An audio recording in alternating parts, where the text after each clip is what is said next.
இயேசு கிறிஸ்துவ நாமத்தினால் அழைக்கப்பட்ட சகோதர சகோதரி அனைவருக்கும் மாலை வணக்கத்தை தெரிவித்துக் கொண்டு இன்றைக்கான தெய்வ செய்திக்கு நம்ம போலாங்க. இன்னைக்கு நம்ம என்ன தலைப்பு பார்க்குறோம்னாக்கா, வேதத்துல ரெகாபியர் அப்படின்ற ஒரு ஜனக்கூட்டத்தார் இருக்கிறாங்க. இவங்க ஒரு வம்சம்.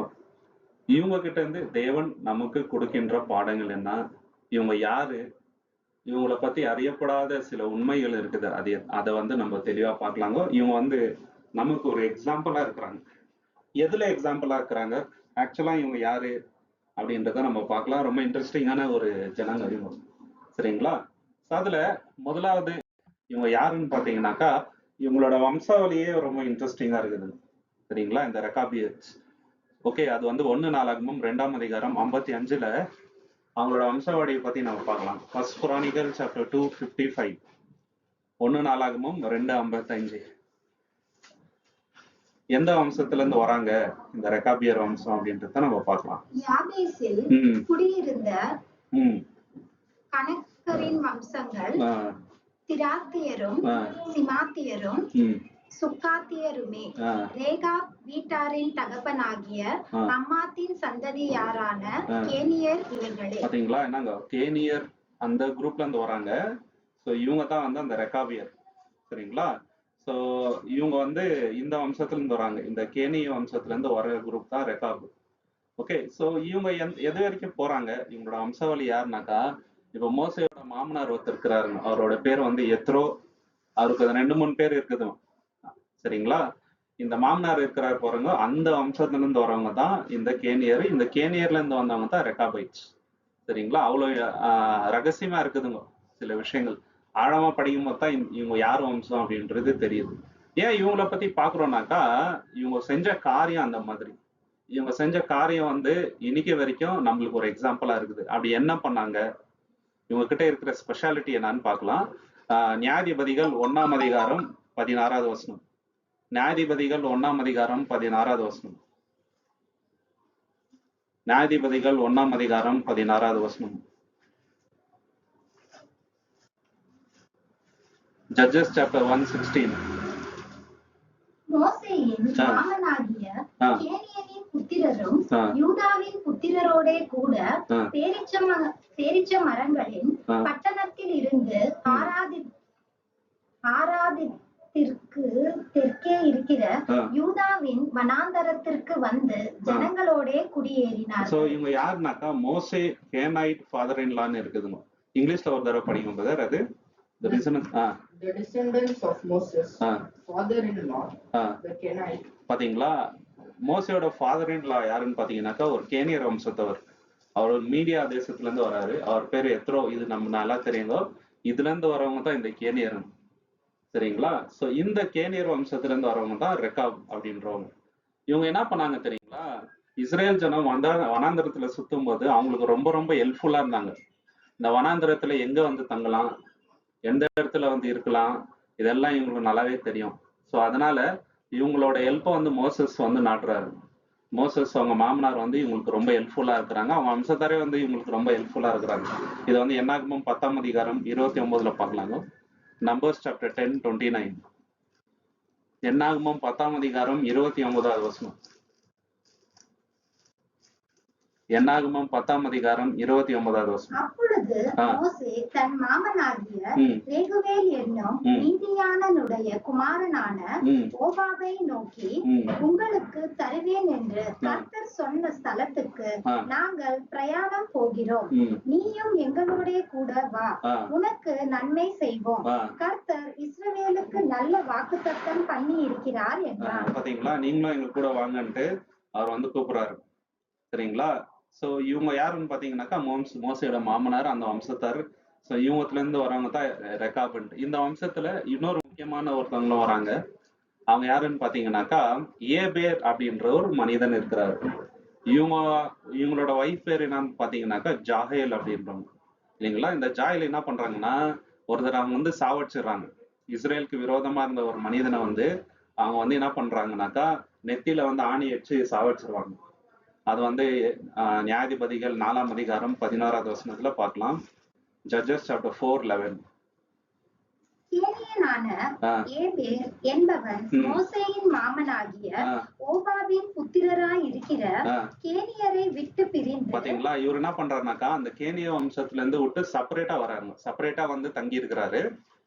கேதேசின் கிட்ட இருக்கிற சானாயிம் என்னும் கர்வாலி மரங்கள் அருகே தன் கூடாரத்தை போட்டிருந்தார். அங்க வந்து கூடாரம் போட்டு தங்கி இருக்கிறாரு. அப்ப என்ன ஆகுதுனாக்கா பராக் அப்புறம் வந்து டெபோரா, இவங்க 2 பேருக்கு விரோதமா இருக்கிற ஒருத்தர் இருந்தாருங்க, சரிங்களா? அவரை வந்து இது பண்றாங்க, அந்த இடத்துல வந்து சாவடிக்கிறாங்க. யார் சாவடிக்கிறாங்க அப்படின்னாக்கா ஜாயல் அப்படின்றவங்க. இந்த ஜாயல்ன்றவங்க இந்த ஏபரோட மனைவி, சரிங்களா? பாருங்க, தேவன் வந்து யார் கையில ஒப்பு கொடுக்குறாங்க? இஸ்ரேலுக்கு விரோதமா இருந்த அவரை இவங்க கையால வந்து சாவடிக்க வைக்கிறாங்க. அது வந்து நியாயாதிபதிகள் 4ஆம் அதிகாரம் 17வது வசனம், ஜட்ஜஸ் சாப்டர் 4:17. சிசேரா கால்நடையாய் கேனியனான ஏபேரின் மனைவி யாக்கேலுடைய கூடாரத்திற்கு ஓடி வந்தான். அப்பொழுது யாபீன் என்னும் அத்சோரின் ராஜாவுக்கும் கேனியனான ஏபேரின் வீட்டுக்கும் சமாதானம் உண்டாயிருந்தது. பாத்தீங்கன்னா, இந்த சிசேரா வந்து இஸ்ரேலுக்கு விரோதமா இருக்கிற நாட்டை சேர்ந்தவர். அவரை வந்து சாவடிக்கத்தான் ட்ரை பண்ணுவாங்க. அவங்களுக்கு கிடைக்காம யார் கையில வந்துடுறாங்கன்னு பாத்தீங்கன்னாக்கா இந்த ஸ்திரீ என்ன பண்றாங்கன்னா வீட்டுல அவரை உட்கார வச்சுட்டு அவருக்கு பால் கொடுத்துட்டு அவர் பத்துன்னு இந்த டைம்ல என்ன பண்றாங்கன்னாக்கா நெத்தியில இந்த இடத்துல வந்து ஒரு அந்த டென்ட்டுக்கு அடிக்கிற அந்த உளி வருது இல்லைங்களா, அதை எடுத்து அடிச்சு சாவடிச்சிருவாங்க. ஏன்னா இஸ்ரேலுக்கு விரோதமா அவர் வந்து இருக்கிறாருன்றதுக்காக, சரிங்களா? இந்த வம்சத்துல இந்த மாதிரி ஆட்கள் எல்லாம் இருக்கிறாங்க, சரிங்களா? முக்கியமான ஆள் யாருன்னு பாத்தீங்கன்னாக்கா மோசையோட மாமனார், அதுக்கப்புறம் இந்த ஜாயல்ன்றாங்க.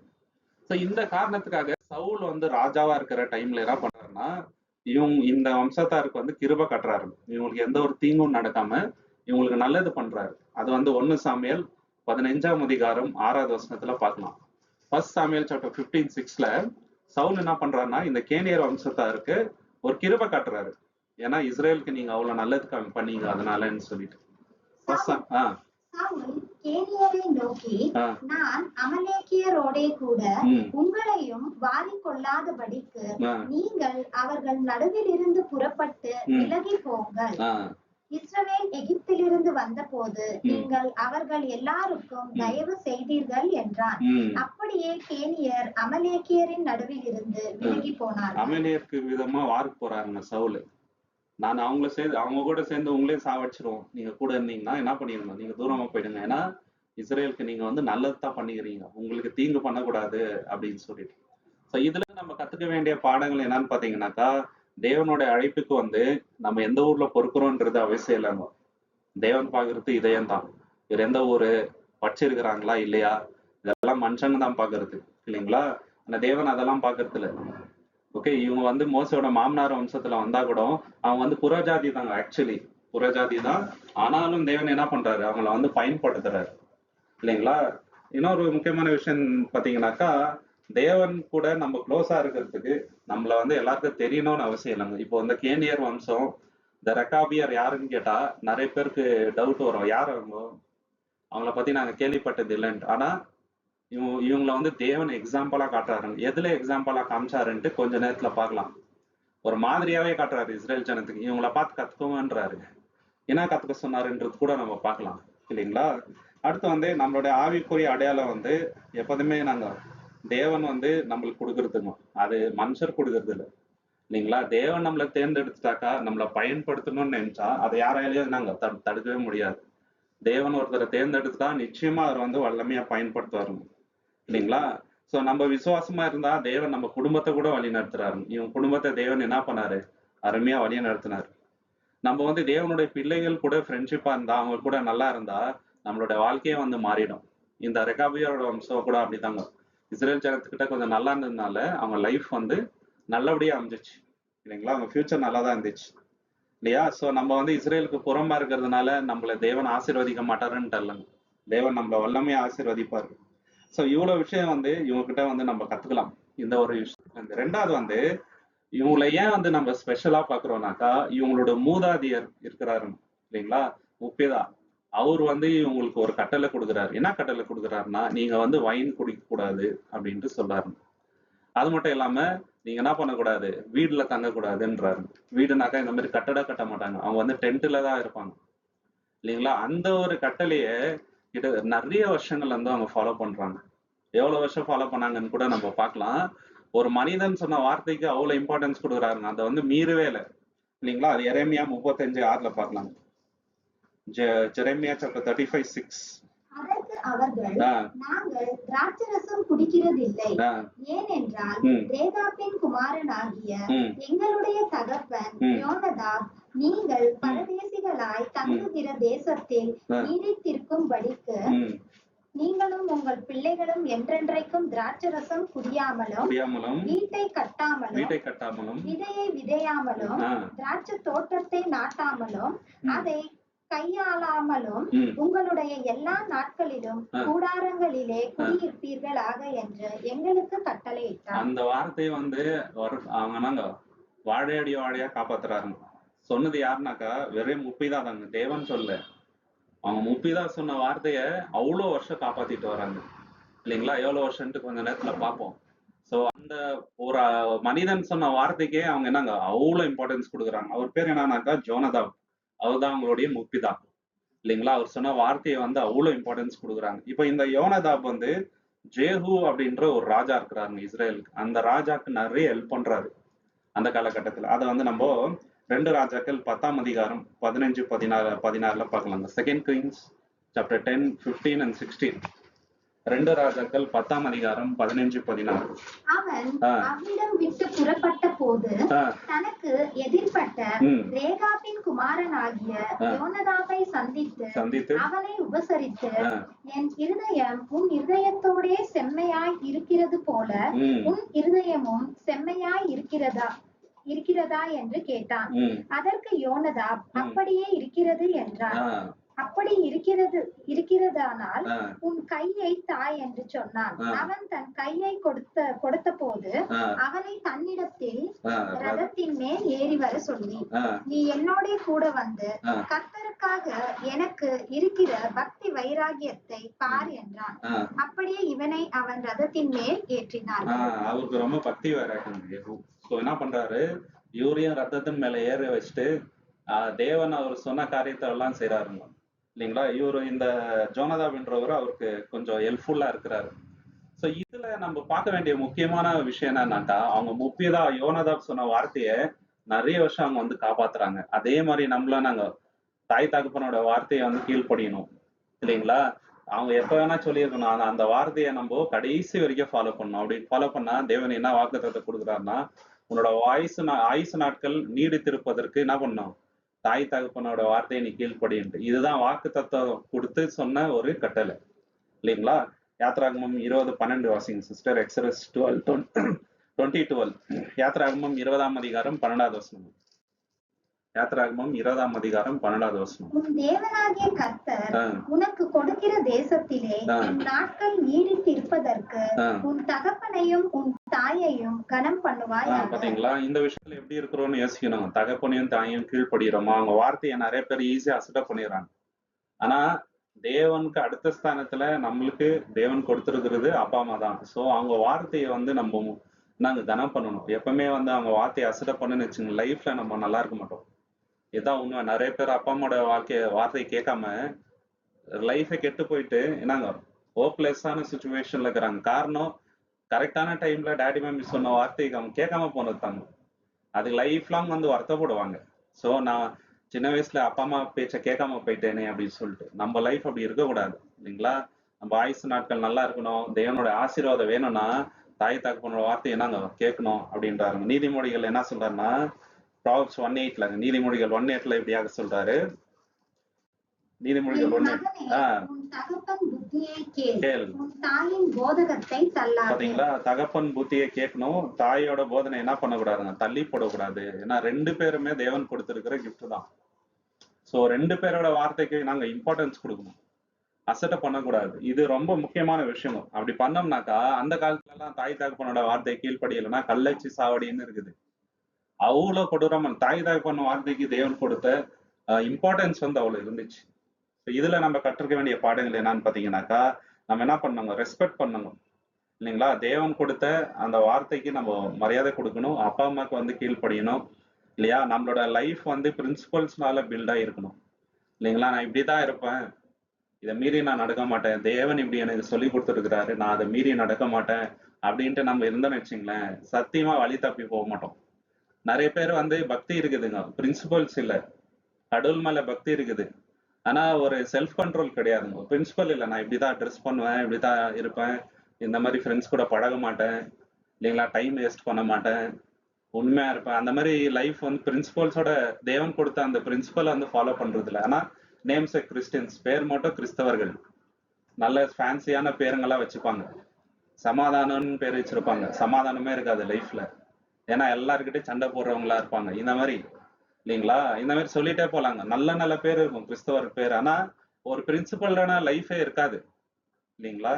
எப்பவுமே வந்து இந்த பிரின்சிபலுக்கு வேல்யூ கொடுக்குற மனிதர்கள் தான் லைஃப்ல வந்து இம்ப்ரூவ் ஆகுதுங்க. தேவன் அந்த மாதிரி மனிதர்கள் தான் ஆசீர்வதிக்கிறது ரொம்ப முக்கியம். ஓகே, ஸோ அதுக்கு ரொம்ப இம்பார்ட்டன்ஸ் கொடுக்கணும். கேஷுவலா எடுத்துக்கூடாதுங்க, தேவனுடைய வார்த்தைகளை அசட்டப் பண்ணக்கூடாது, ரொம்ப சாதாரணமா எடுத்துக்கூடாது. அப்பா அம்மா ஏதோ சொல்றாங்க ரொம்ப அதை வந்து சிம்பிளா எடுத்துன்னு அசட்டப் பண்ணிட்டு போகக்கூடாது. அப்படி பண்ணாக்கா லைஃப் ரொம்ப வீணா போயிடும் இல்லைங்களா. ரொம்ப நம்மளுக்கு ஒரு இன்டென்ஷன் இருக்கிறாங்க, நம்மளுடைய வேல்யூஸை மற்றவங்களுக்கும் நம்ம வந்து சொல்லிக் கொடுக்கணும்ட்டு. இப்போ ஃபார் எக்ஸாம்பிள் வந்து ஒரு அப்பா இருக்கிறாரு, அவருக்கு ட்ரிங்கிங் ஹேபிட் இருக்குன்னு வச்சுக்கலாம் ஒரு எக்ஸாம்பிளுக்கு இல்லைங்களா. அவரு அவங்க பையன்கிட்ட போயிட்டு நீ ட்ரிங்க் பண்ணக்கூடாதுன்னு சொன்னா அந்த பையன் நிச்சயமா கேட்க மாட்டாங்க. ஏன் தெரியுங்களா, நீங்களே அப்படி இருக்கிறீங்க, நான் எப்படி இருக்கிறதுன்னு தான் அவனுக்கு அந்த யோசனை வரும். அதே மாதிரிதான் எல்லா விஷயத்துலங்க, அப்பா கோவம் இருந்துச்சுன்னா இல்லைங்களா, பையனுக்கு அதே மாதிரி ஹேபிட் வரும். ஆனா அப்பா வந்து சொல்ல முடியாது அவனுக்கு, நல்ல அந்த நீ இப்படி இருக்காதுன்னு சொல்ல முடியாது. ஏன்னா நம்ம அந்த தகுதியை வளர்த்துக்கலங்க. நம்ம வந்து கரெக்டா இருந்தா தான் மற்றவங்களுக்கு அந்த வேல்யூ வந்து பாஸ் பண்ண முடியும். இது ரொம்ப இம்பார்ட்டன்டான விஷயம் இல்லைங்களா. மற்றவங்க கீழ்ப்படியில் சொல்லுக்கு முன்னாடி நம்மளோட லைஃப் அவங்களுக்கு வந்து எக்ஸாம்பிளா இருக்குதான்னு பார்க்கணும். அது வந்து இங்க நம்ம கத்துக்கலாம் இல்லைங்களா. ரெண்டாவது விஷயம் என்னன்னு, மூணாவது விஷயம் என்னன்னு பாத்தீங்கன்னாக்கா, அவங்களோட லைஃப் ஸ்டைல் எப்படி இருந்துச்சு இந்த ரெக்காபியர் அப்படின்னு பாத்தீங்கன்னா, எரேமியா 35:7, ஜெரேமியா சாப்டர் 35:7 ரொம்ப வித்தியாசமான ஒரு லைஃப்ங்க இல்லைங்களா.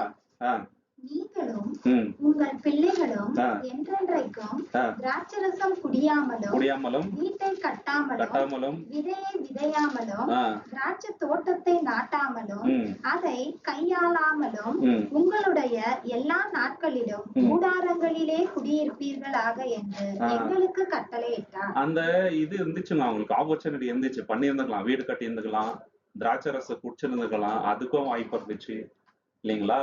அவங்க வந்து விதைச்சிருந்துருக்கலாம், நல்லா லைஃபை என்ஜாய் பண்ணியிருந்துக்கலாம். ஆனா அவங்க வந்து ஒரு குறிக்கோளா இருக்கிறாங்க, எங்க வந்து முப்பிதான் அப்படி சொல்லியிருக்கிறாங்கன்னா நாங்க அந்த மிஸ் பண்ண மாட்டோம், அதை மீற மாட்டோம்னு சொல்லிட்டு உறுதியா நிக்கிறாங்க.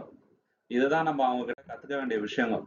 எல்லா லைஃப்ல எல்லாமே அனுபவிக்க வாய்ப்பு இருந்து கூட அது நான் அனுபவிக்க மாட்டேன்னு சொல்லிட்டு ஒரு துறவியான வாழ்க்கை வந்து லீட் பண்றாங்க, பரதேசி மாதிரி சரிங்களா. டென்ட் அடிச்சுன்னு அங்கங்க இருக்கிறது பாருங்க. சோ அந்த மாதிரி இதுல நம்ம கத்துக்க வேண்டிய விஷயம் என்னன்னாக்கா, இந்த உலகம் நமக்கு உரியது அல்லங்க.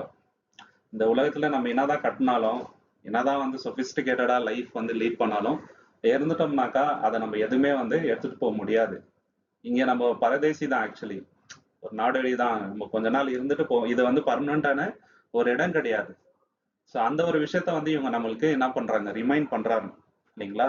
அது மட்டும் இல்லாம இஸ்ரேல் ஜனத்துக்கு தேவன் என்ன சொன்னான்னா, நீங்க இந்த லேண்ட் என்ன விற்க கூடாதுன்றாரு இன்னொருத்தருக்கு.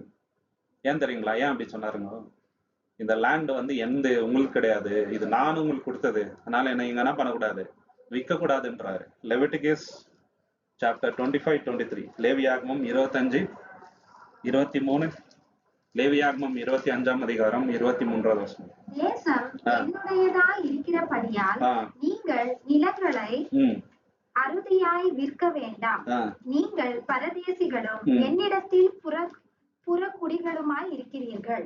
பாத்தீங்களா, நீங்க வந்து பரதேசி, என்னத்தில் புறக்குடிகளா இருக்கிறீர்கள். இதை இஸ்ரேல் ஜனம் ஃபாலோ பண்ணாங்களோ இல்லையோ, இந்த ஜனம் வந்து ஃபாலோ பண்ணாருங்க.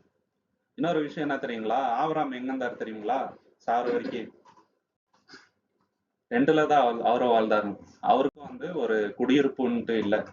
ஈவன் தான் அவர்கிட்ட வந்து 300 மேல வேலையாட்கள் இருந்தாங்க, நிறைய ஆடு மாடு கேட்டல்ஸ் எல்லாம் இருந்துச்சு. ஆனாலும் அவர் வந்து டென்ட்ல தான் இருந்தார். அது காரணம் என்னன்றத பவுல் எக்ஸ்பிளைன் பண்றாரு, எபிரேயர் 11ஆம் அதிகாரம் 9-10, ஈப்ரூஸ் சாப்டர் 11, 9 and 10. நான் தேவன் கொடுத்த வாக்கு தத்துவத்துக்கே காத்துட்டு இருந்தாரு, அதனால அவர் அப்படியே இருந்துட்டாருங்க லாஸ்ட் வரைக்கும்.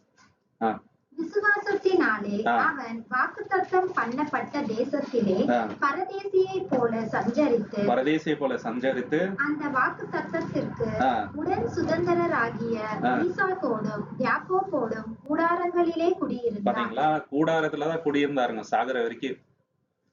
அவருக்குன்னு ஒரு வீடு அந்த மாதிரி இல்லைங்க. இத்தனைக்கும் ரொம்ப பெரிய பணக்கார அவரு, விசுவாசத்தின் தந்தை. ஆனா தேவன் கொடுத்த வாக்குத்தத்தத்துக்காக காத்திருந்தாருங்க. கண்டிப்பா பினிஷ் பண்ணிருங்க. ஏனெனில் தேவன் தாமே கட்டி உண்டாக்கின அஸ்திபாரங்கள் உள்ள நகரத்துக்கு அவன் காத்திருந்தான். அதே போலதான் நம்மளும் இன்னைக்கு காத்திருக்கிறோம் இல்லைங்களா? நிலையாக இருக்கின்ற அந்த எருசலேம் நகரத்துக்காக நம்ம வந்து காத்துட்டு இருக்கிறோம் இல்லையா? சோ நம்ம அந்த மாதிரி இருக்கணும். இந்த ஒரு விஷயத்த இந்த ரெக்காவேர்ட்ட நம்ம வந்து கத்துக்கலாம் இல்லைங்களா? சோ இதுல இருந்து நம்ம கத்துக்க வேண்டிய 4 விஷயங்கள். முதலாவது என்னன்னு பாத்தீங்கன்னாக்கா, நம்ம வந்து கம்ஃபர்ட் அதிகமா விரும்பக்கூடாது. எப்போ வந்து கம்ஃபர்ட் ஜோன்ல நம்ம போயிடறோம்னு வச்சுங்களேன், அப்பதான் வந்து நம்ம வந்து ஆவிக்குரிய விஷயத்துல வீக் ஆகுது. ஃபார் எக்ஸாம்பிள், இப்போ தாவீது எப்போ பாவம் பண்ணாரு தெரியுங்களா? எப்போ பண்ணாருங்க? அவர் பாவம் பண்றாரு. எப்போ பண்ணாரு தெரியுங்களா? அவரோட ராஜ்யம் நல்லா நிலை கொண்டு வந்துச்சு சரிங்களா? ஒரு எதிரிங்க வந்து நாங்க நாளுக்கு நாள் வந்து கம்மியாயினே வராங்க. அவருக்கும் வந்து தேவன் நல்ல இடத்துல உட்கார வச்சிட்டாருங்க. அவர் போய் சண்டை போடணும்ட்டு அவசியம் இல்லை. ஏன்னா அவர்கிட்ட மைட்டி மென் இருந்தாங்க, 30க்கு மேற்பட்டவங்க. எல்லாம் பயங்கரமான பாடி பில்டர்ஸ், பயங்கரமா இருக்கிறாங்க. இப்ப என்ன ஆயிடுச்சுனாக்கா, அவருக்கு ஒரு நிர்விசாரமான வாழ்க்கை, கம்ஃபர்ட் ஜோன்ல வந்துட்டோம் சரிங்களா? அப்பதான் என்ன பண்றாருங்க, பாவம் பண்றாரு இல்லையா? ஆனா அவர் வந்து ஒரு ஆடு மேய்ச்சிட்டு இருந்த போது, அவர் கஷ்டத்துல இருக்கும் போது அவர் வந்து பாவம் பண்ணல. எல்லாம் தேவன் கொத்துட்ட பிறகு நல்லா ஒரு நிலை கொண்டு வச்சிட்ட பிறகு பாவம் பண்ணாரு பாருங்க. அப்படின்னா நம்மளுக்கு என்ன தெரியுதுன்னா, தேவன் எப்போ நம்ம லைஃப்ல அதிகமா கம்ஃபர்ட் தராரோ அப்பதான் வந்து பாவம் செய்யறதுக்கு நம்மளுக்கு டெம்டேஷன் அதிகமா வரும். இதுதான் உண்மைங்க. அப்பதான் வந்து தேவனுக்கு உண்மையா இருக்கணும். சோடம் கமாரா கூட ஏன் பாவம் பண்ணாங்க தெரியுங்களா?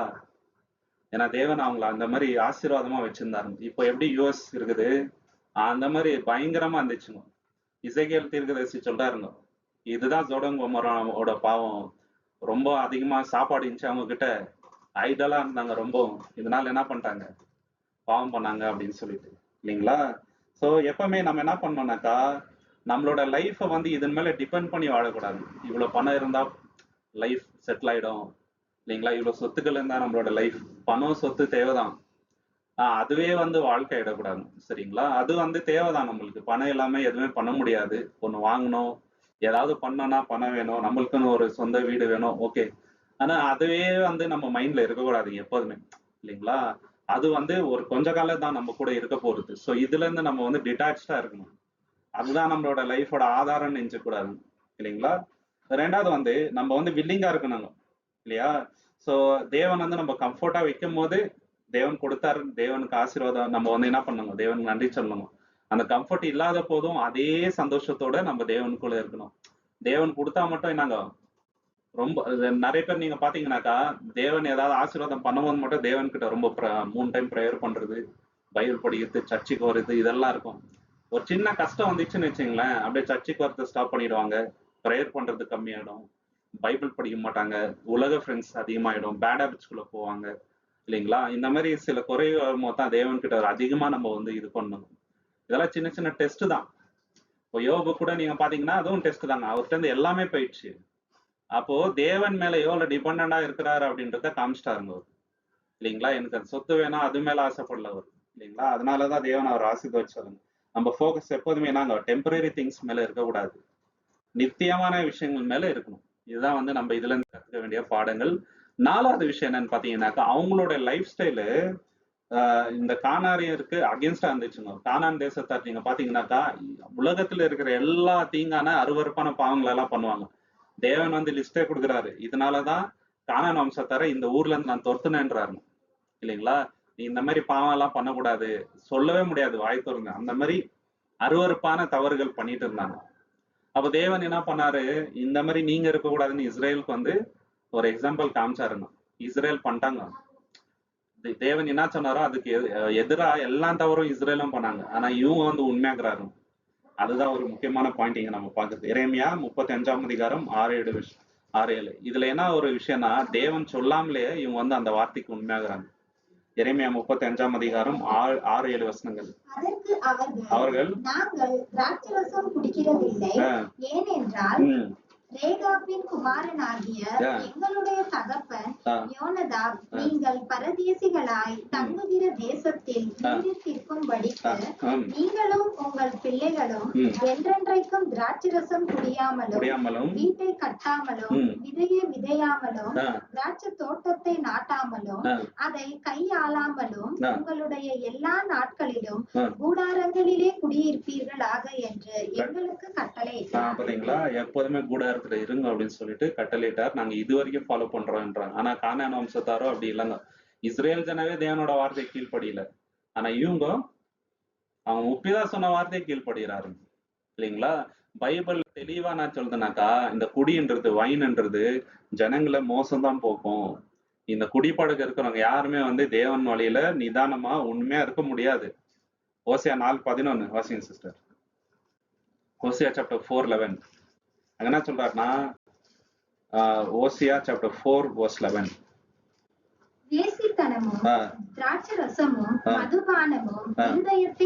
பாத்தீங்களா? இதயத்தை என்ன பண்ணாங்க? மயக்கம். கானான் வம்சத்தார் அப்படிதான் மதிமயங்கி இருந்தாங்க. இஸ்ரேல் ஜனமும் அப்பப்போ என்ன பண்ணுவாங்க? தேவனுக்கு விரோதமா இந்த தவறுகளை பண்ணாங்க. ஆனா ரெக்காபியர் இதை பண்ணாங்கன்ட்டு ரெக்கார்டே இல்லைங்க இல்லைங்களா? தெளிவா என்ன லேவியாகும் 18ஆம் அதிகாரம் வாசிக்க நான் ஃபுல்லா என்ன சொல்றாருன்னா, தேவனு இவங்க பண்ற மாதிரி நீங்க பண்ணக்கூடாது. உங்களுக்கும் அவங்களுக்கும் வித்தியாசம் இருக்குது. இஸ்ரேல் ஜனத்துக்கு சொல்றாருங்க, இவங்க இந்த தப்பு பண்றாங்க, நீங்க இதை பண்ணாம இருங்கன்ட்டு. ஆனா தேவன் சொன்ன வார்த்தைக்கு அவங்க மதிப்பு கொடுத்தாங்கன்னு பாத்தீங்கன்னாக்கா 100% இல்லைங்க இல்லைங்களா? தேவன் கொடுத்த வார்த்தைக்கே அவங்க மதிப்பே தரல. தேவன் என்னெல்லாம் பண்ண வேணாம்னு சொன்னாங்களோ அது எல்லாத்தையும் பண்ணிட்டாங்க இல்லைங்களா? ஆனா ரெக்காபியர் அப்படி இல்லைங்க. ஓகே, ஸோ இதுல நம்ம கற்றுக்க வேண்டிய பாடங்கள் என்னன்னு பாத்தீங்கன்னாக்கா, நம்ம லைஃப்ல பவுண்டரிஸ் வச்சுக்கணும். ஒரு லிமிட் இருக்கணும். இதுக்கு மேல நம்ம போகக்கூடாது சரிங்களா? ஃப்ரெண்ட்ஷிப்ல கூட ஒரு லிமிட் இருக்கணும். யார்கிட்ட பழகணும், யார்கிட்ட பழகக்கூடாது. காலேஜ்ல நம்மளுக்கு நிறைய ஃப்ரெண்ட்ஸ் வரலாங்க, ஸ்கூல்ல கூட. எல்லார்கிட்டயும் பழகின்னு போனோம்னு வச்சுங்களேன், நம்மளோட கேரக்டர் தான் டிமோலரைஸ் ஆகும், கெட்டு போகுமே தவிர அவங்க அந்த வழியில தான் இருப்பாங்க. எல்லாத்துக்கும் ஒரு பவுண்டரி இருக்கணும். இப்போ ஒருத்தட்ட பேசுறோம்னாக்கா எது வரைக்கும் பேசணும்ட்டு ஒரு பவுண்டரி வச்சுக்கணும் இல்லைங்களா? ஒரு லிமிட்டுக்கு மேல போனாக்கா அது என்னங்க ரெஸ்பெக்ட் இருக்காது. அவங்களுக்கும் கிடையாது, நம்மளுக்கும். எல்லாத்துலயும் ஒரு பவுண்டரி இருக்கணும் இல்லையா? இது எல்லாமே என்னங்க தேவன் நமக்கு கொடுக்குற ஞானம். நம்ம சரியான வழியில நம்ம ஆவிக்கிற வாழ்க்கையில வெற்றிகரமா வாழணும்னாக்கா ஒரு பவுண்டரிஸ் வைக்கணும். ஓகே, தேவன் ஒரு விஷயத்த தவறுன்னு சொன்னா, யார் அது சரின்னு சொன்னாலும் நம்ம அதை ஏத்துக்கவே கூடாது. அது மட்டும் இல்லாம ஒரு தவறை நம்ம நார்மலைஸ் பண்ணக்கூடாது. இன்னைக்கு உலகம் எல்லா தப்பையும் நார்மலைஸ் பண்ணிட்டாங்க.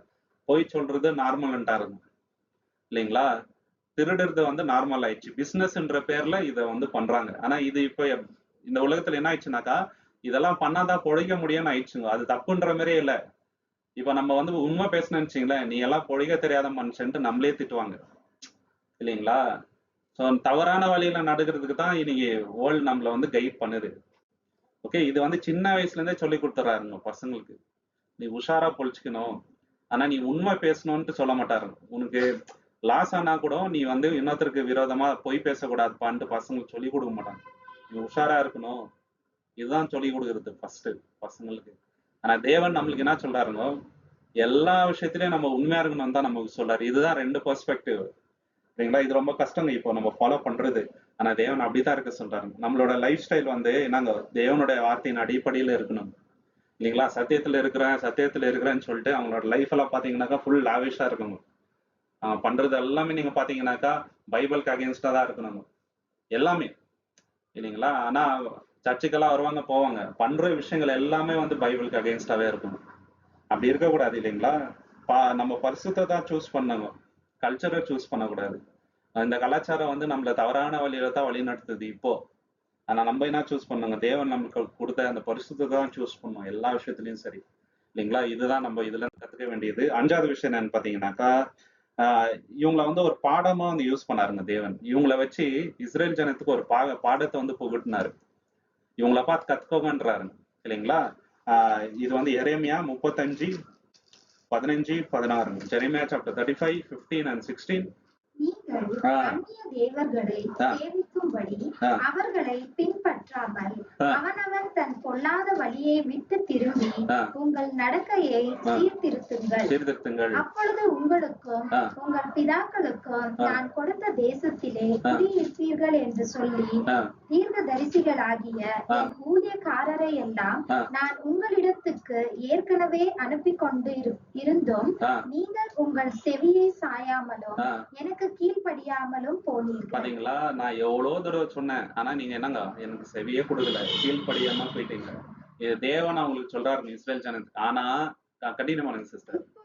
இப்பொழுதும் ரேகாபின் குமாரனாகிய யோனதாபின் புத்திரர் தங்கள் தகப்பன் தங்களுக்கு கட்டளையிட்ட கற்பனையை கைக்கொண்டு இருக்கும் போது இந்த ஜனங்கள் எனக்கு கீழ்ப்படியாமற் போனபடியினாலும் இதோ நான் உங்களிடத்தில் பேசியும் அவர்கள் கேளாமலும் நான் அவர்களை நோக்கி கூப்பிட்டும் அவர்கள் மறு உத்தரவு கொடாமலும் போனபடியினாலும் யூதாவின் மேலும் எருசலேமின் குடிகள் எல்லாரின் மேலும் நான் அவர்களுக்கு விரோதமாக சொன்ன எல்லா தீங்கையும் வர பண்ணுவேன் என்று இஸ்ரவேலின் தேவனும் சேனைகளின் தேவனும் ஆகிய கர்த்தர் சொல்லுகிறார் என்று சொல்லி. தீமை வருது உண்மைதான் அவங்க மேல. ஆனா இவங்கள பார்த்து கத்துக்கோன்னு சொல்லிட்டு எரேமியா தீர்க்கதரிசி என்ன தெரியுமா சொல்றாரு, இவங்களை போய் கூட்டணும் அனுப்பிச்சாரு. இந்த ரெகாபிய வம்சத்தார கூட்டணும் வந்துட்டு உட்கார வச்சுட்டு அவங்க முன்னாடி வைன் எடுத்து வைன்னு வரணும், வைக்க சொல்லிட்டு குடிக்க சொல்லுன்னு வர தேவன் எரேமியா. அவங்க வந்து குடிக்க மாட்டேன்னுவாங்க. ஏன் குடிக்க மாட்டீங்கன்னாக்கா, எங்க முப்பிதா சொன்னாரு நாங்க இன்னைக்கு வரைக்கும் ஃபாலோ பண்றோம், நாங்க வைன் எல்லாம் குடிச்சதே இல்லைன்ட்டு. அப்போ தேவன் சொல்றாரு, அவங்க முப்பிதா சொன்ன வார்த்தையே அவங்க வந்து கீழ்படுறாங்க இன்னைக்கு வரைக்கும். ஆனா இவ்வளவு நாள் நான் உங்களை வழி நடத்தி இவ்வளவு தீர்க்கதரிசியை அனுப்பி உங்ககிட்ட பேசி இவ்வளவு சொல்லி கூட என் வார்த்தையை நீங்க கீழ்ப்படியாம போனதுனால உங்களுக்கு என்ன பண்றேன், தீமையை வர வைக்கிறேன்றாரு. இவங்களை காமிச்சு பாட போகிறாரு பாருங்க. ஒரு மனுஷனுக்கு அவங்க கொடுக்குற முக்கியத்துவம் கூட நீங்க எனக்கு தரலையா அப்படின்றாரு தேவன். இப்போ இதுல நம்ம கத்துக்க வேண்டிய பாயிண்ட் என்னன்னாக்கா, நம்ம தான் வந்து உலகத்திற்கு என்னவா இருக்கணும், நம்ம எக்ஸாம்பிளா இருக்கணும். ஆனா இங்க என்னாவது, இஸ்ரேல் ஜனா தான் மத்தவங்களுக்கு மாதிரியா இருந்திருக்கணும் ஆக்சுவலா. ஆனா ரெக்காபியர் வந்து இஸ்ரேலுக்குள்ள இல்லைங்க, அவங்க வந்து புறஜாதி, வேற ஒரு குரூப். ஆனா அவங்க வந்து இவங்களுக்கு நான் பாடம் புங்குற மாதிரி ஆயிடுச்சு. நம்ம லைஃப்ல அந்த மாதிரி நிலைமை வராத மாதிரி நம்ம பார்த்துக்கணும் இல்லைங்களா. எத்தனையோ தடவை தேவன் அவங்களுக்கு தீர்க்கதரிசி அனுப்பவுனா கூட அவங்க வந்து கேட்கவே இல்லைங்க. இது வந்து ஜெரேமியா 7:24 கூட பார்க்கலாம். ஜெரேமியா சாப்டர் 7:24 எவ்வளவு தடவை தேவன் அவங்க கிட்ட அவங்கள வார்னிங் பண்ணி கூட அவங்க திருந்தவே இல்லை. அதை கேளாமலும் தங்கள் செவியை சாயாமலும் போய் தங்கள் பொல்லாத இருதயத்தின் யோசனைகளின் படியும் கடினத்தின் படியும் நடந்து பின்னிட்டே போனார்கள். பாத்தீங்களா, முன்ன போல பின்னாடிதான் வந்தாங்க, பாவம் தான் பண்ணாங்க, எவ்வளவு சொல்லி கூட கேட்கல அப்படின்றாருங்க தேவன். பாத்தீங்களா, இப்போ இதுல இருந்து நம்ம கற்றுக்க வேண்டிய பாடம் என்னன்னு பாத்தீங்கன்னாக்கா, நம்மளுடைய கீழ்ப்படிதல் மத்தவங்களுக்கு என்னங்க இன்ஃபுளுன்ஸா இருக்கணும். நம்மளுடைய வார்த்தைகள் அல்ல என்னங்களா. வார்த்தை வந்து இன்னைக்கு மாறுங்க, ஆனா நம்ம செய்கின்ற செயலை தான் ஜனங்க வந்து என்ன பண்ணுவாங்க, யோசிச்சு பார்ப்பாங்க இல்லைங்களா. நம்ம பேசுற வார்த்தைகள் அவ்வளவு ஈஸியா மறந்துடுவாங்க. ஆனா நம்ம எப்படி அவங்களுக்கு மரியாதை கொடுக்குறோம், எப்படி அவங்க கிட்ட நடந்துக்கிறோம், என்ன மாதிரி இம்பாக்ட் வந்து நம்ம கிரியேட் பண்றோம் அப்படின்றது லாஸ்ட் வரைக்கும் வந்து மறக்க மாட்டாங்க. ஸோ நம்ம வந்து எப்படி என்ன மாதிரி இன்ஃபுளுன்ஸ் ஏற்படுத்துறோம்ட்டு நம்மளோட லைஃப் எப்படி இருக்கணும்னாக்கா, மற்றவங்களுக்கு வந்து ஒரு சேலஞ்சா இருக்கணுங்க.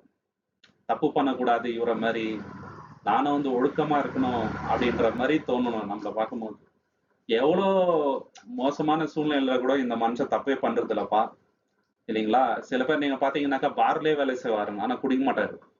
சில பேர் அப்படியும் இருக்கிறாங்க இல்லைங்களா. அவர் செல்ஃப் கண்ட்ரோல் இருக்குது. சில பேர் நம்மளும் வந்து உலக ஃபுல்லா சுத்தி பாவம் இருக்கும்போது செல்ஃப் கண்ட்ரோலா இருக்கணுங்க இல்லைங்களா. நம்மளோட லைஃப் வந்து மற்றவங்களுக்கு ஒரு மெசேஜா இருக்கணும் இல்லைங்களா, எப்படி இருக்கணும் அப்படின்னு சொல்லிட்டு நம்ம ஒரு பாடமா இருக்கணும்.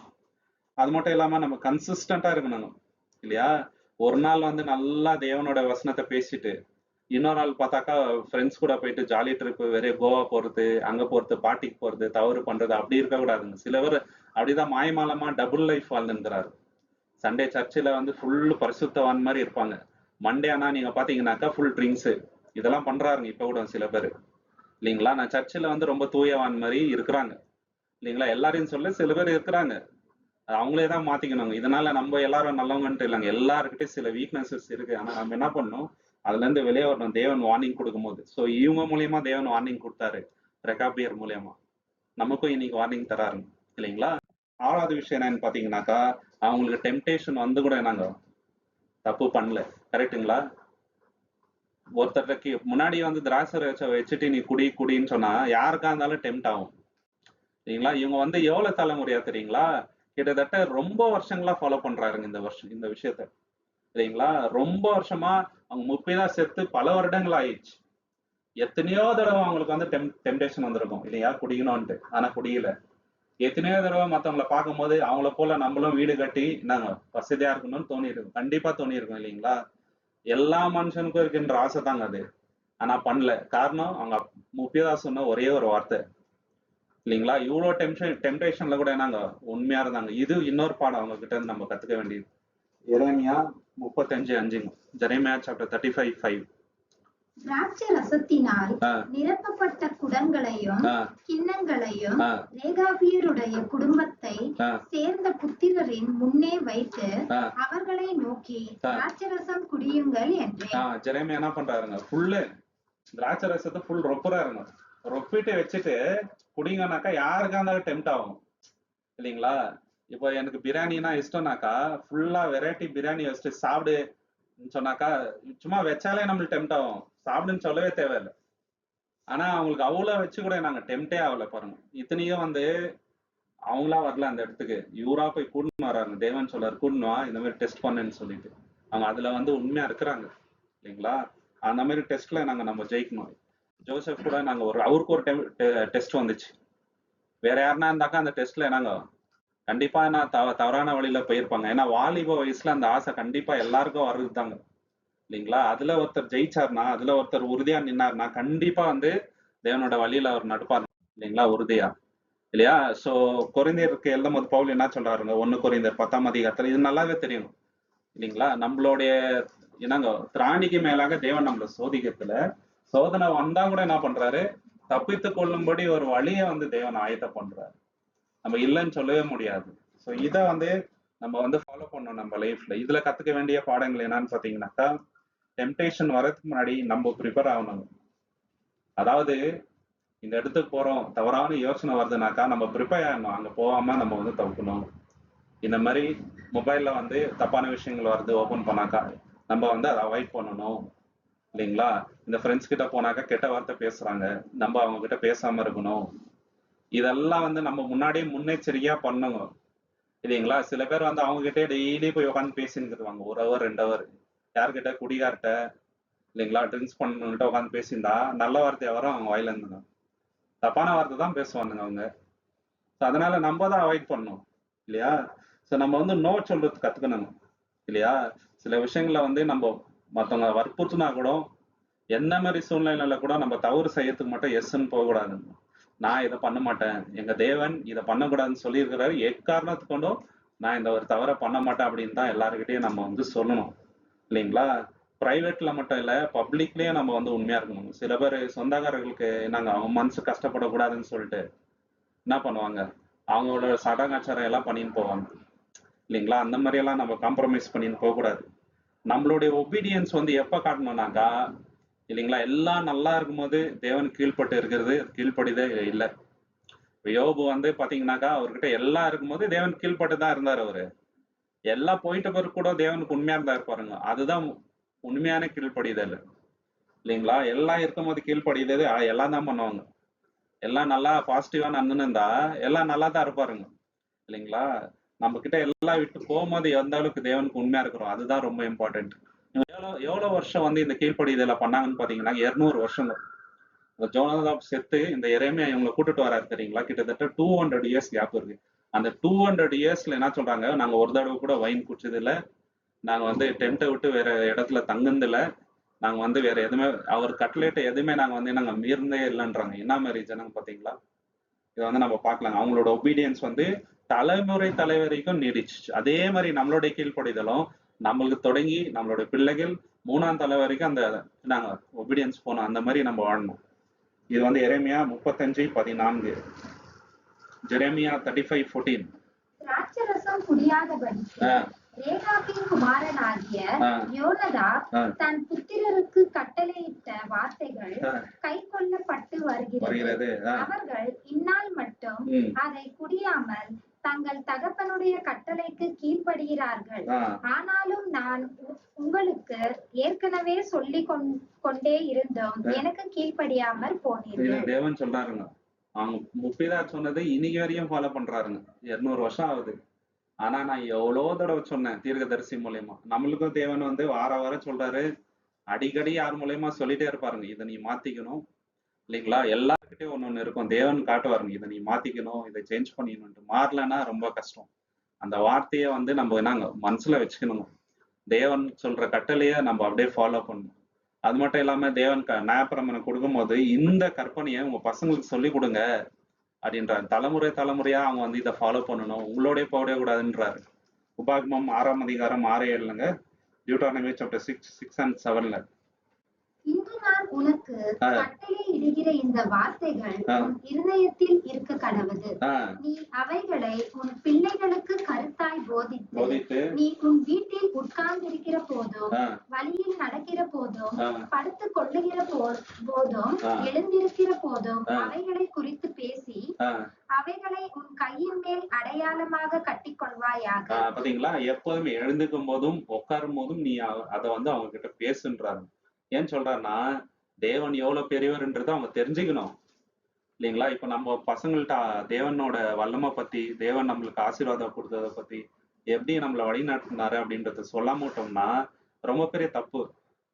இல்ல அவங்களுக்கு தேவன் எவ்வளவு பெரியவர்ன்றதே தெரியாதுங்க. நம்ம சொன்னாதான் அவங்களுக்கு தெரியும் இல்லைங்களா. லைஃப் எக்ஸ்பீரியன்ஸை நம்ம வந்து அவங்கள்ட்ட ஷேர் பண்ணணும். இது நம்மளுடைய முக்கியமான கடமை சரிங்களா. இதுல வந்து தவற விடக்கூடாது.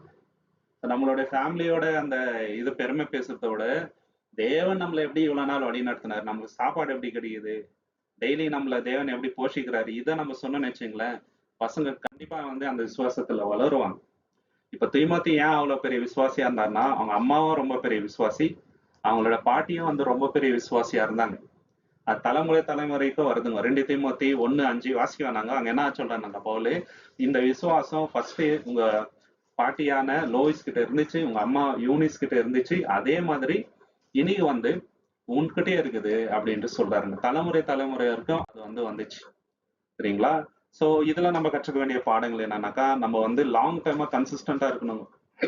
கொஞ்சம் பேர் எப்படின்னா, ஞானசனை எடுத்து 1 மாசம் ரொம்ப ஜோஷா இருப்பாருங்க, 6 மாசம் அப்படியே கொஞ்சம் கொஞ்சமா அந்த ஜோஷ் குறையும், இன்னொரு 6 மாசம் இன்னும் கொஞ்சம் கம்மியாயிடும், இன்னொரு 1 வருஷம் இன்னும் கொஞ்சம் கம்மியாயிடும். அப்படி இருக்கக்கூடாது. அந்த ஒரு இது இருக்குது இல்லைங்களா, அந்த ஒரு வாஞ்ச லைஃப் லாங் வந்து ஏறிட்டே இருக்கணும். அந்த ஒரு அனல் வந்து ஜாஸ்தி ஆயிட்டே இருக்கணும். ஆதியில இருந்து அன்பு வந்து வளர்ந்துட்டே இருக்கணும், ஆவியில வந்து அனலாவே இருக்கணும் எப்பவுமே. இதுதான் லாங் டைம் கன்சிஸ்டன்சி இல்லைங்களா. இதுல வந்து நம்ம கன்சிஸ்டன்டா இருக்கணும். மத்த விஷயத்துல விட்டா கூட பரவாயில்ல, தேவ பக்தியில எப்போதுமே நம்ம வந்து குறைய இருக்கக்கூடாது. அந்த எந்தூசியாசம் எப்போதுமே இருக்கணும் இல்லைங்களா. நம்மளோட ஹேபிட்ஸை வந்து நம்ம வளர்த்துக்கணும். என்ன மாதிரி ஹேபிட்ஸ்னாக்கா, ஆவிக்குரிய ஹேபிட்ஸ். எது வந்து ஆவிக்குரிய வளர்ச்சிக்கு உதவுமோ அந்த மாதிரி ஹேபிட்ஸ் வந்து நம்ம வளர்த்துக்கணும். டெய்லி அட்லீஸ்ட் இந்த விஷயத்த ஒரு தடவையா அது பண்ணணும்.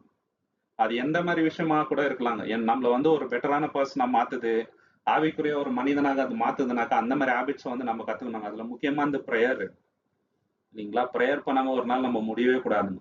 அதே மாதிரி பைபிள் ரீடிங், இல்ல யாராவது ஒருத்தருக்கு எடுத்து சொல்றது, இல்ல உட்காந்து வந்து பைபிள் வசனத்தை மெடிடேட் பண்றது இல்லைங்களா, இல்ல ஸ்கூல்லயோ இல்ல காலேஜ்லயோ வேலை செய்யற இடத்துலயோ தேவனை பத்தி யாராவது ஒருத்தர்கிட்ட ஷேர் பண்றது, இந்த மாதிரி சொல்லிட்டே போலாங்க. யாராவது ஒருத்தருக்கு உதவி செய்யறது இல்லைங்களா, கஷ்டப்படுறவங்களுக்கு வந்து தயவு காட்டுறது, நம்ம பாவம் நம்மளுக்கு விரோதமா தவறு செய்யறவங்களை வந்து மன்னிக்கிறது, இதெல்லாம் வந்து நம்ம வளர்த்துக்க வேண்டிய கேரக்டர்ஸ் இல்லைங்களா. இதுதான் வந்து நம்மள பெட்டர் பர்சனா மாத்தும்.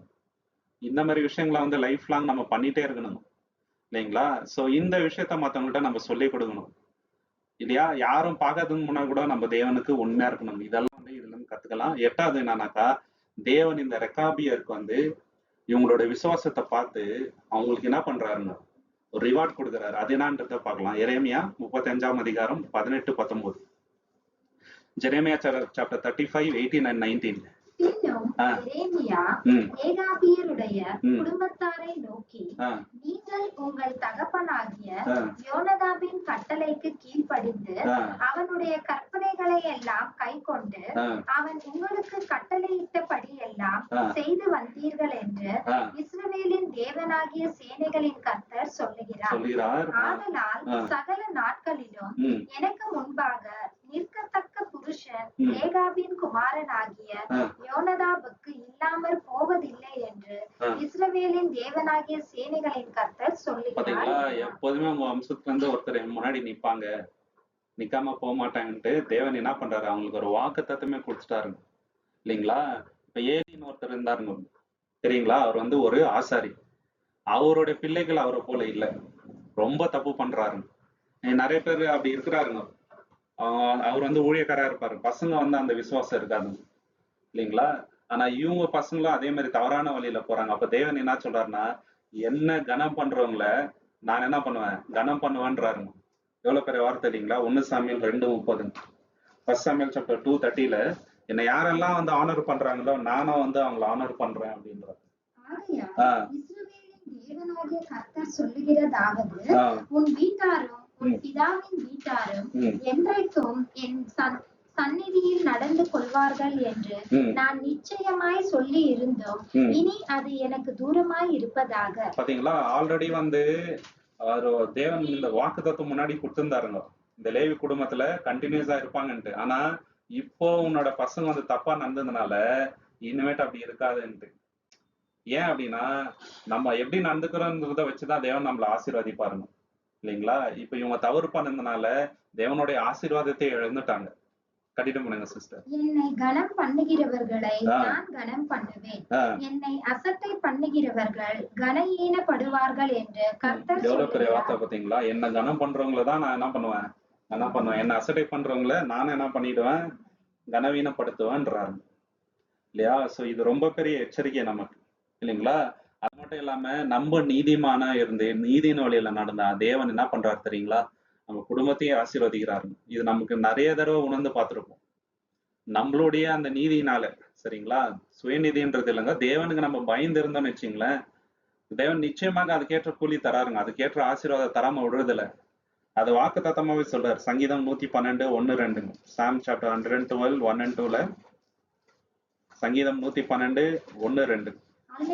கர்த்தருக்கு பயந்து அவருடைய கட்டளைகளில் மிகவும் பிரியமாய் இருக்கிற மனுஷன் பாக்கியவான்.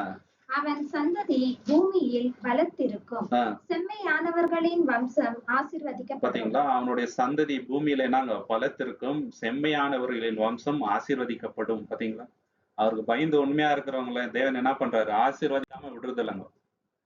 இப்போ நம்ம நல்லா விசுவாசியா இருப்போம், நம்ம வீட்டுல யாரோ ஒருத்தர் தவறான வழியில இருந்தாருன்னா தேவன் என்ன பண்றாரு, நம்ம நிமித்தம் அவங்கள காப்பாத்துறாருங்க நிறைய தடவை. இதை வந்து அவங்க உணரணும் இல்லைங்களா. நிறைய தடவை ஆகுது அந்த மாதிரி. நம்ம விசுவாசத்தின் நிமித்தம் தேவன் என்ன பண்றாரு, அந்த ரட்சிப்பை தராரு.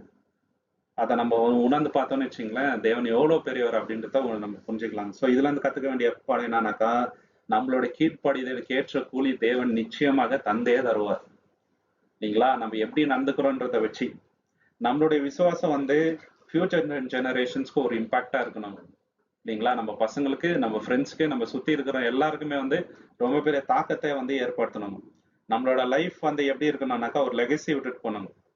அப்படின்னா இவரை மாதிரி நான் இருக்கணும் இல்லைங்களா, எங்க அண்ணன் மாதிரி இருக்கணும், எங்க அப்பா மாதிரி நான் இருக்கணும் இல்லைங்களா, அப்படின்ற ஒரு பேரு நம்ம சம்பாதிச்சுட்டு போகணும். நாளைக்கு நம்ம இறந்துட்டோம்னா கூட நம்ம டெத்துக்கு வரவங்க என்னங்க, இவன் நல்ல விசுவாசி, இவரை போல நானே இருக்கணும் அப்படின்ற எண்ணத்தை நம்ம உருவாக்கிட்டு போனோம். இதுதான் நம்மளுடைய கோலா இருக்கணும் லைஃப்ல சரிங்களா. தேவன் மேல ட்ரஸ்ட்டை வந்து நம்ம இழக்கக்கூடாது. என்ன மாதிரி ட்ரஸ்ட், அவரை வந்து கனம் பண்றவங்கள நிச்சயமா கனம் பண்ணுவாருங்கிற நம்பிக்கை எப்போதுமே நம்மளுக்குள்ள இருக்கணும் இல்லைங்களா. 9வது விஷயம் என்னன்னு பாத்தீங்கன்னாக்கா, அவங்க வந்து ரெகாபியர் என்ன பண்ணாங்கன்னாக்கா மனுஷரோட வார்த்தைக்கே அவளை கீழ்ப்படைந்தாரு. ஆனா யூதா வம்சத்தார் வந்து தேவனுடைய வார்த்தைக்கும் கீழ்ப்படியில இல்லைங்களா. இது நம்ம ஆல்ரெடி பார்த்த வம்சம் தான். திருப்பி வாசிச்சிடலாங்க. எரேமியா 35:16, எரேமியா 35:16 அவர் சொல்றாரு பாருங்க. ரேகாபின் குமாரனாகிய யோனதாபின் புத்திரர் தங்கள் தகப்பன் தங்களுக்கு கட்டளையிட்ட கற்பனையை கை கொண்டிருக்கும் போது இந்த ஜனங்கள் எனக்கு கீழ்ப்படியாமற் போனபடியினாலும். பாத்தீங்களா, அவங்க வந்து ரெகாபியர் என்ன பண்ணாங்க, அவங்க தகப்பனாகிய யோனதாவோட வார்த்தையை இன்னைக்கு வரைக்கும் கீழ்பட்டிருக்காங்க. நீங்க கீழ்ப்படியலன்றாரு இல்லைங்களா. நம்மளுடைய விசுவாசம் ரொம்ப முக்கியம். லூக் 16:10 என்ன சொல்றாருனாக்கா, நீ கொஞ்சத்துல உண்மையா இருக்கணும் நம்ம இல்லைங்களா. லூக் 16:10 வாசிங்க சிஸ்டர். கொஞ்சத்திலே உண்மையுள்ளவன் அநேகத்திலும் உண்மையுள்ளவனாய் இருக்கிறான். பாத்தீங்களா, சின்ன சின்ன விஷயத்துல கூட நம்ம உண்மையா இருக்கிறோம் பிராக்டிஸ் பண்ணீங்கன்னு வச்சுங்களேன், நிச்சயமாக பெரிய விஷயத்திலயும் ஆட்டோமேட்டிக்கா அந்த உண்மைத்தன்மை வரும். இல்லைங்களா? பர்ஃபெக்ஷன் என்றது சின்ன சின்ன விஷயத்துல தான் ஆரம்பிக்கிறது. இயேசு கூட என்ன சொன்னாரு, நீங்க உண்மையிலேயே என்ன லவ் பண்றீங்கன்னா என்னுடைய கட்டளையை என்ன பண்ணும், கீழ்ப்படியணும்ன்றாருங்க. இதுதான் வந்து மெய்யான ஒரு கீழ்ப்படிதல். ஓகேங்களா? ஆனா இவங்க கிட்ட, அந்த யூதா வம்சத்தார்கிட்ட இல்லைங்க, தேவன் மேல முழுமையான அன்பு இல்லை. அதனாலதான் கட்டளையை அவங்க வந்து கீழ்ப்படியல. இவங்கள ஒரு எக்ஸாம்பிளா காட்டுறாரு, பார்த்து இவங்கள பார்த்து கத்துக்கோங்க, இவங்க எவ்வளவு உண்மையாக்குறாங்க பாரு அப்படின்னு சொல்லிட்டு. சோ இதுல நம்ம கற்றுக்க வேண்டிய பாடங்கள் என்னன்னு பாத்தீங்கன்னாக்கா, நம்ம எப்போதுமே நாங்க தேவனுக்கு தான் வந்து ப்ரையாரிட்டி கொடுக்கணும், மனுஷனை பார்க்கலாம். சரிங்களா? தேவனை ஃபர்ஸ்ட் இடத்துல வச்சோம்னாக்கா நம்ம லைஃப் எப்போதுமே சக்சஸ்ஃபுல் தான். அவருக்கு ஒபே பண்ணணும். நம்மளோட லைஃப்பை வந்து எக்ஸாமின் பண்ணுங்க. ஏதாவது ஒரு ஏரியால தேவனுடைய வார்த்தையை மீறி நான் நடந்துட்டு இருக்கிறேன்னா இன்னைக்கு அப்படின்னு சொல்லிட்டு இருக்கும். ஏதாவது ஒரு விஷயத்துல, அது சின்னதா ஒரு கோப விஷயமா இருக்கலாம், இல்லைங்களா? மத்தவங்களை வந்து உதாசீனப்படுத்துற விஷயத்துல இருக்கலாம், கசப்பான விஷயமா இருக்கலாம். ஏதாவது ஒரு விஷயம் வந்து தேவனுக்கு விரோதமா நம்ம வந்து நடந்துன்னு இருக்கலாங்க. அது இன்னைக்கு நம்ம எக்ஸாமின் பண்ணி அதுல இருந்து வெளியே வரணும். தேவன் கொடுக்குற ஆப்பர்ச்சுனிட்டி. தேவனுடைய கட்டளைய நம்ம என்னங்க சாதாரணமா எடுத்துக்கவே கூடாது. இது 3வது பாடம். தேவனுடைய கற்பனையை வந்து வேற எந்த விஷயத்த வேணா லைட்டா எடுத்துக்கலாம். தேவன் ஒரு விஷயத்த நமக்கு செய்யுன்னு சொல்லும் போது, இதை பண்ணாதன்னு சொல்லும் போது அதை மட்டும் லைட்டா எடுத்துக்கூடாது. இல்லைங்களா? 4வது விஷயம் என்னன்னாக்கா, தேவனுடைய அன்பு நம்மளுடைய கீழ்ப்படியில தான் காட்ட முடியும். வேற எதுல காட்ட முடியுங்க? வேற எதுலையுமே காட்ட முடியாது. தேவனை எவ்வளவு லவ் பண்றோம் அப்படின்றத கீழ்ப்படிதல் மூலியமா மட்டும் தான் காட்ட முடியும். விசுவாசம் இருக்குது, ஓகே, விசுவாசத்தை எப்படி காட்ட முடியுங்க? அங்கேயும் கீழ்ப்படிதல் தான் வரும், இல்லைங்களா? கீழ்ப்படியாம தேவன் மேல நான் அன்பா இருக்கிறேன்னு சொல்லவே முடியாது. ஸோ இது ஒரு முக்கியமான பாடம். 10வது விஷயம் என்னன்னு பாத்தீங்கன்னாக்கா, இந்த ரெக்காபியர் பத்தி இன்னைக்கு கூட நிறைய பேருக்கு தெரியாது. ஆனா அவங்களோட ஸ்டோரியில இவ்வளவு பவர்ஃபுல்லான மெசேஜ் வந்து தேவன் வச்சிருக்கிறாரு, இல்லைங்களா? எரேமியா 35:2, ஜெரேமியா சாப்டர் 35:2. நீ ரெகாபியருடைய வீட்டுக்கு போய் அவர்களோட பேசி அவர்களை கர்த்தருடைய ஆலயத்தின் அறைகளில் ஒன்றிலே அழைத்து வந்து அவர்களுக்கு திராட்சரசம் குடிக்க கொடு. எங்க கூட்டிட்டு வராரு? அவங்கள வந்து புறஜாதின்னு சொல்லிட்டு ஒதுக்கி வச்சிருவாங்க அவங்கள, இல்லைங்களா? அவங்க வந்து இஸ்ரேல் கூட சேராதவங்க அவங்க. தேவன் என்ன சொல்றாரு, கூட்டிட்டு வந்து எங்க உட்கார வை, ஆலயத்துல உட்கார வை, ஒரு அறையில உட்கார வச்சு அவங்களுக்கு வைன் கொடுன்ட்டு இது பண்றாருங்க பாருங்க. பாத்தீங்களா? சோ ஏன் இவ்வளோ அவங்களுக்கு ஒரு கனம்னாக்கா, அவங்ககிட்ட இருந்த கீழ்ப்படிதல் தான். யாரோ ஒருத்தர்னாக்கா இந்த மாதிரி தேவன் பண்ண மாட்டாரு, இல்லைங்களா? நம்மளும் வந்து தேவனுக்கு உண்மையா இருந்தா நம்மளுக்கும் வந்து தேவன் என்னங்க, இயேசு கிறிஸ்து இன்னைக்கு நம்மளுக்கு ஒரு இடத்தை ஆயுதம் பண்ணதான் போயிருக்கிறாரு. அங்கே ஒரு இடம் நம்மளுக்கு வந்து தருவாருங்க. அது ஒரு அடையாளமா நம்ம வந்து பார்க்கலாம். இந்த உலகம் வந்து யார வந்து ஒன்னும் இல்லை வேஸ்ட் இவங்கன்னு நினைக்குதோ அந்த மாதிரி ஆட்கள்ல தான் தேவன் என்ன பண்றாருங்க, உயர்த்துறாரு. அவங்க மூலியமா நிறைய பெரிய காரியங்களை பண்றாரு. நிறைய லெசன்ஸ் வந்து நம்மளுக்கு வந்து கத்து தருவாரு. இதுதான் உண்மை, சரிங்களா? 1 கொரிந்தியர் 1:27, 1 கொரிந்தியன் 1:27. ஞானிகளை வெட்கப்படுத்தும்படி தேவன் உலகத்தில் பைத்தியமானவைகளை தெரிந்து கொண்டார். பாத்தீங்களா? பைத்தியமானவைகளை தெரிந்து கொண்டார். இந்த ரெக்காபியரை பார்க்கும்போது இவங்க என்னப்பா பரதேசி மாரி டென்ட்ல இருக்கிறாங்க அப்படின்னு தான் எல்லாரும் கேவலமா பார்த்திருப்பாங்க, இல்லைங்களா? இன்னைக்கு ஸ்கம் ஏரியால இருக்கிறவங்கள எல்லாரும் கேவலமா தான் பாக்குறது. ஆனா தேவன் பாத்தீங்களா யாரை வச்சு ஒரு எக்ஸாம்பிள் காட்டுறாருன்னு, சாதாரண ஜனங்களை வச்சு தேவன் நம்மளுக்கு ரொம்ப பெரிய பாடத்தை வந்து கத்து கொடுத்துட்டாரு, இல்லைங்களா? சோ இதுல நம்ம கற்றுக்க வேண்டிய 4 முக்கியமான லெசன்ஸ் என்னன்னு பாத்தீங்கன்னாக்கா, நம்ம தேவனுக்கு உண்மையா இருக்கணும்னா எல்லாரும் நம்மளை அப்ரிஷியேட் பண்ணணும்னு அவசியமே இல்லைங்க, இல்லைங்களா? நம்ம கீழ்ப்படுகிறோம் தேவனுக்கு ஏதோ ஒன்று பண்றோம், அவரோட ஊழியத்துக்கு ஏதோ ஒன்று தாங்குறோம்னாக்கா அதை வந்து 4 பேர் சொல்லணும்னு அவசியமே இல்லை. சொல்லணும்னா கூட தேவன் பார்த்துட்டு இருக்கிறாரு. மத்தவங்க சொல்லணும்னு பண்ணக்கூடாது, அது ரொம்ப ரொம்ப தப்பு, இல்லைங்களா? ஹைலைட் ஆகணும், மத்தவங்க எல்லாரும் முன்னாடி அப்ரிஷியேட் பண்ணணும், சொல்லணும் அப்படி நினைச்சு பண்ணா அதுவும் தப்பு. ஆனா ரெகக்னேஷன் வேணும்னு நினைச்சு நம்ம வந்து பண்ணக்கூடாது, இல்லைங்களா? தேவன் எல்லாத்தையும் பார்த்துட்டு இருக்கிறாரு, இல்லைங்களா? மத்தவங்க வந்து பார்க்கலன்னா கூட என்ன பண்ணுங்க, நம்ம தேவனுக்காக நம்ம பண்ண வேண்டிய காரியங்களை பண்ணிட்டே இருக்கணும். அது சின்னதா இருக்கட்டும் பெருசா இருக்கட்டும். யாருன்னா பாக்குறாங்களோ பார்க்கலையோ, அப்ரிசியேஷன் வருதோ, டிஸ்கரேஜ்மெண்ட் கூட வருங்க நிறைய தடவை. தேவனுக்குன்ட்டு நம்ம ஏதோ ஒன்று பண்ணணும்னு போறோம்னு வச்சுங்களேன், அப்போதான் நிறைய டிஸ்கரேஜ்மெண்ட் வரும். உலக காரியங்களுக்கெல்லாம் எந்த டிஸ்கரேஜ்மெண்ட்டா வருது இல்லை. ஆனா தேவனுடைய காரியங்கள்ல நம்ம ஏதோ ஒன்று பண்ணணும்னு நினைக்கிறோம்னு வச்சுங்களேன், அதுலதான் நிறைய வந்து டிஸ்கரேஜ்மெண்ட் வரும். ஆனா நம்ம வந்து சோர்ந்து போக கூடாது, தேவன் மேல பாரத்தை போட்டு நம்ம செய்யணும். இல்லைங்களா? தேவன் நம்மளோட விசுவாசத்தை ஏன்னா ரைட் டைம்ல மத்தவங்களுக்கு வந்து ஒரு பாடமா காட்டுவாருங்க. தேவன் உயர்த்தினா அது யாராலையும் வந்து தடுக்க முடியாது இல்லைங்களா? இந்த ரெக்காபியர் வந்து இனி வரைக்கும் அன்னோன் தான் நிறைய பேருக்கு அவங்களுடைய விசுவாசம். இஸ்ரேல் ஜனம் தான் பெருசா நமக்கு தெரியுது. ஆனா இன்னைக்கு நம்மளுக்கு தெரியுது இல்லைங்களா? அதே போல நம்மளுடைய விசுவாசமும் தேவனுக்கு உண்மையா இருந்தா ஒரு காலத்துல தேவன் என்ன பண்ணுவாருங்க, எல்லாரும் முன்னாடியும் காட்டுவார். பாரு என் பையன் இந்த மாதிரி இருந்தாங்க, என்னோட மகள் இந்த மாதிரி உண்மையா இருந்தாங்க அப்படின்றத எக்ஸாம்பிளா வந்து தேவனுடைய ராஜ்யத்துல வந்து காட்டுவாங்க இல்லைங்களா? நம்ம எப்போதுமே வந்து தேவனை ப்ளீஸ் பண்ணணும் தான் வாழணும், மனுஷரை ப்ளீஸ் பண்ணணும்னு சொல்லிட்டு வாழக்கூடாது. அப்படி இருந்தவங்க தான் இந்த ரெக்காபியர் இல்லைங்களா? தேவன் தாமே இந்த வசனங்களை ஆசீர்வதிப்பாராக. பொறுமையா கேட்ட அனைவருக்குமே நன்றிங்க. Thank you so much. ஆமென்.